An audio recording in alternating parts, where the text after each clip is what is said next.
Okey, bismillahirrahmanirrahim. Assalamualaikum warahmatullahi wabarakatuh. Boleh lihat buku teks Usuluddin, muka surat 9, subjek tafsir, pelajaran yang ketiga iaitu sifat mahmudah taubat. Sifat mahmudah adalah sifat yang terpuji dan taubat adalah merupakan satu sifat yang terpuji, sifat yang disukai oleh Allah dan Rasulnya. Jadi perlulah kita sebagai seorang Islam mempunyai satu sifat mahmudah, sifat yang terpuji, iaitu sifat taubat. Taubat daripada melakukan kesilapan, kesalahan, dosa, maksiat dan sebagainya, dan berazam, berjanji tidak akan melakukannya lagi, tidak akan mengulangi lagi. Okey, lihat dalam surah Ali Imran ayat 135. A'udzu billahi minasyaitonir rajim. Wa idza fa'alu fahishatan aw zalamu anfusahum dzakarullaha fastaghfaru lidhunubihim wa man yaghfirudz dzunuba illallahu wa lam yusirru ala ma fa'alu wa hum ya'lamun. Okey, lihat muka surat 10. Makna-makna mufradat, iaitu makna-makna kata serti. Makna ayat-ayat tersebut. Fahishatan bermaksud perbuatan keji. Fastaghfaru, lalu mereka memohon ampun.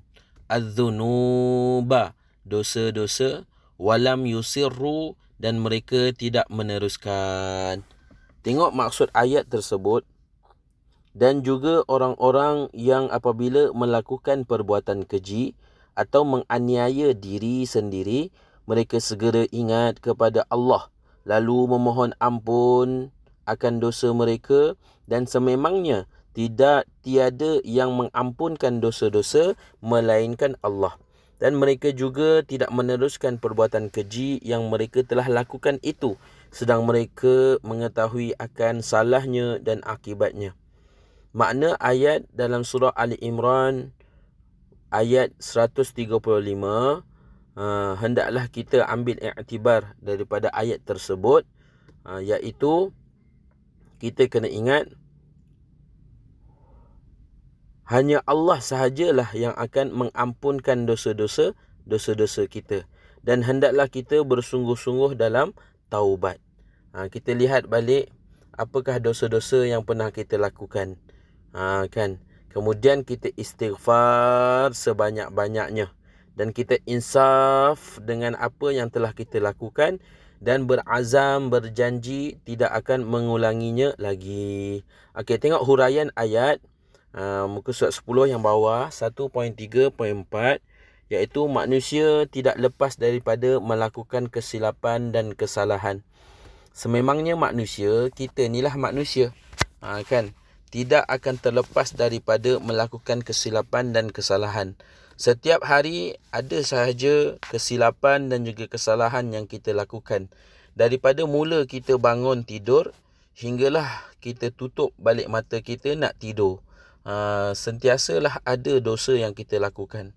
Dosa yang kita lakukan sama ada sedar ataupun tidak sedar, ataupun tanpa sedar. Sentiasanya ada dosa. Jadi kita ni tidak boleh melakukan ataupun tidak boleh terlepas daripada melakukan kesalahan, dan hendaklah kita bertaubat. Banyakkan mengucap istighfar banyak kali. Astaghfirullah. Banyak kali bacakan istighfar. Dan kalau kita mampu, kita bangun malam, kita solat sunat tahajud. Kita solat sunat 2 rakaat. Kita duduk, kita insafi kesalahan-kesalahan kita, kesilapan kita, dosa-dosa kita. Kemudian tengok lagi huraian yang kedua, iaitu umat Islam dituntut supaya bertaubat kepada perbuatan keji dan kezaliman. Kita sebagai orang Islam dituntut supaya bertaubat daripada perbuatan-perbuatan keji dan juga kezaliman. Janganlah kita merasa bangga dengan maksiat-maksiat, dosa-dosa yang kita pernah lakukan. Hendaklah kita nyorokkan dosa-dosa yang kita dah buat, dan kita berjanji tidak akan mengulanginya lagi. Dan yang ketiga, keampunan hanya daripada Allah. Ingatlah, sebesar mana pun dosa kita, kan, besar lagi pengampunan Allah kalau kita melakukan sebenar-benar taubat. Kalau kita berazam, berjanji, kan, tidak akan buat lagi, kan, besar lagi lah rahmat Allah, kasih sayang Allah dan juga pengampunan Allah.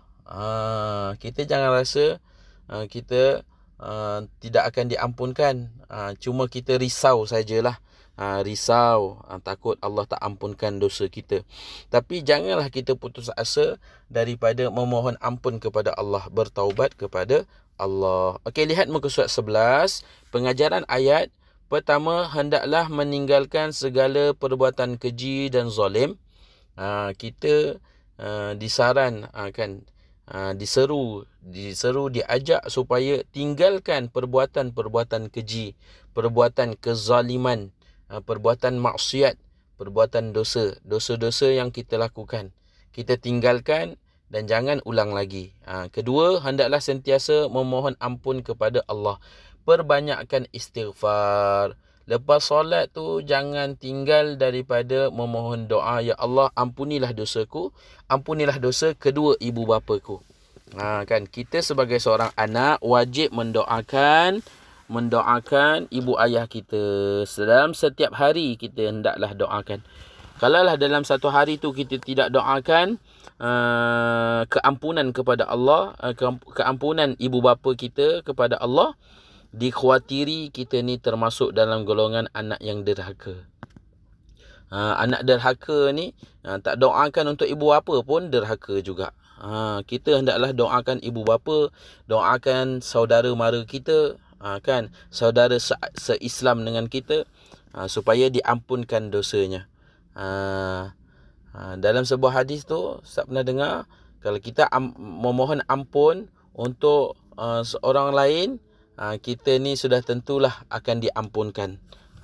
Kan, berulang-ulang kita memohon ampun, mudah-mudahan banyaklah keampunan yang kita dapat. Yang ketiga, orang mukmin tidak akan berterusan melakukan kesalahan dan dosa. Ini barulah sebenarnya orang mukmin, orang Islam yang beriman kepada Allah. Kita ni lah, kan, kita percaya pada Allah, percaya pada Rasul, kan. Cuma kita ni tak lepas daripada kesilapan. Tetapi kita boleh rasa takut. Kita rasa takut dan tidak akan melakukan kesalahan. Jangan ulang-ulang lagi dosa-dosa yang pernah kita lakukan. Kan. Kalau buat dosa pun hanya dosa yang kita tak sedar. Kan. Itu dosa yang nyata, dosa yang terang-terang jangan buat. Jangan buat. Tinggalkan. Dan keempat, pentingnya mengingati Allah dalam setiap keadaan. Dalam setiap keadaan. Lumrah manusia ni, fitrah manusia ni, kalau dia dalam sakit, dalam susah, barulah ingat Allah. Allah, kalau sakit je, ya Allah sakitnya, ya Allah sakitnya, terasa sakit, barulah ingat Allah. Dalam susah, ya Allah susahnya, kan, barulah ingat Allah. Tapi bila dalam keadaan masa lapang, masa tenang, kan, masa sehat, lupa Allah, kan. Main game sampai terlupa nak solat, kan. Beriadah, bagus beriadah, naik basikal, main bola, kan, jumpa kawan-kawan, tapi lupa nak sebut kalimah Allah, lupa nak istighfar, lupa nak baca doa, lupa nak solat juga, kan. Hendaklah kita ingat Allah ni dalam setiap keadaan. Tak kisahlah kita dalam keadaan lapang ataupun dalam keadaan yang sempit ataupun susah.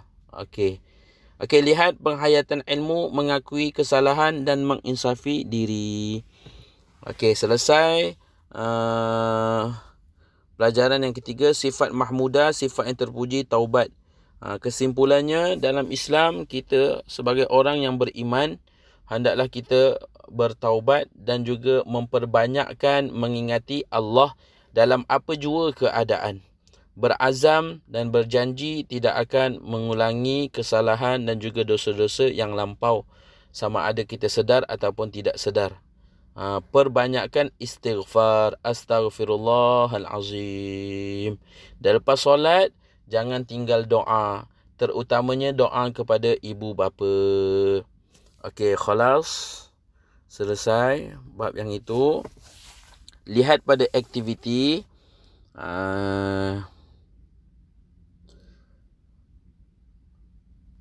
Kamu tengok pada aktiviti tu, boleh jawab di dalam buku tulis. Boleh rujuk dalam buku teks Usuluddin, subjek tafsir. Itu saja. Assalamualaikum warahmatullahi wabarakatuh.